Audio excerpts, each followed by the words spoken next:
వ్యాప్తంగా ఉన్నటువంటి శ్రీ చైతన్య విద్యా సంస్థలు ప్రభుత్వ నిబంధనలను పాటించకుండా ఇష్టారాజ్యంగా ఇవాళ విద్యా సంవత్సరం ప్రారంభం కాకముందే ఇవాళ శ్రీ చైతన్య విద్యా సంస్థలకు 50,000 రూపాయలు చెల్లించాలా, 50,000 రూపాయలు చెల్లిస్తానే మీ యొక్క విద్యార్థులకు కార్డు ఇస్తామని చెప్పేసి వ్యూహం జారీ చేసి ఈరోజు విద్యార్థి తల్లిదండ్రులతో ఈరోజు శ్రీ చైతన్య విద్యా సంస్థలు చెలగాటమాడుతూ ఉన్నాయి.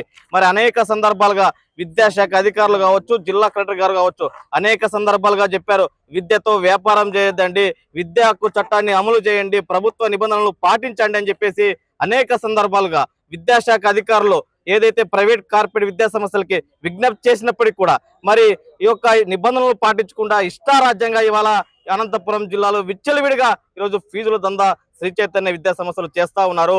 ఏదైతే ఇవాళ చూస్తా ఉన్నాం, ఏదైతే శ్రీ చైతన్య విద్యా సంస్థలు ఈరోజు ముఖ్యంగా ఇవాళ వేల రూపాయలు, లక్షల రూపాయలు ఈరోజు అనుమతులు లేనటువంటి బ్రాంచులు నడుపుతూ ఈరోజు విద్యార్థి తల్లిదండ్రుల నుంచి దండుకుంటా ఉన్నారు.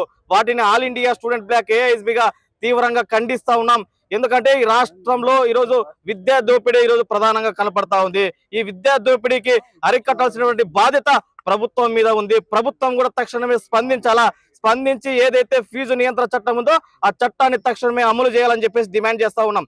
అదే విధంగా ఏదైతే ఈరోజు వాళ్ళు చూస్తా ఉన్న పక్క రాష్ట్రం తమిళనాడులో ఈరోజు ఆ రాష్ట్ర ప్రభుత్వం ఏదైతే రాష్ట్ర ప్రభుత్వం నిర్ణయించేటువంటి ఫీజులు మాత్రమే ప్రైవేట్ కార్పొరేట్ విద్యా సంస్థలు ఈరోజు విద్యార్థి తల్లిదండ్రులను తీసుకోవాలని చెప్పేసి ఇవాళ అక్కడ అమలు చేస్తూ ఉంటే, ఈరోజు ఈ ఆంధ్రప్రదేశ్లో మాత్రం విచ్చలవిడిగా మీరు ఫీజులు వసూలు చేసుకోండి, మీకు మేము అండదండలుగా ఉంటామని అనేటువంటి రీతిలో ఈరోజు ప్రభుత్వాలు ఉన్నాయి. ఇప్పటికైనా కూడా ఈ రాష్ట్ర ప్రభుత్వం స్పందించాలా, స్పందించి ఫీజు నియంత్రణ చట్టాన్ని అమలు చేసి శ్రీ చైతన్య విద్యా సంస్థలపై చర్యలు తీసుకోవాలని చెప్పేసి ఆల్ ఇండియా స్టూడెంట్ బ్లాక్ ఏఐఎస్బిగా డిమాండ్ చేస్తా ఉన్నాం.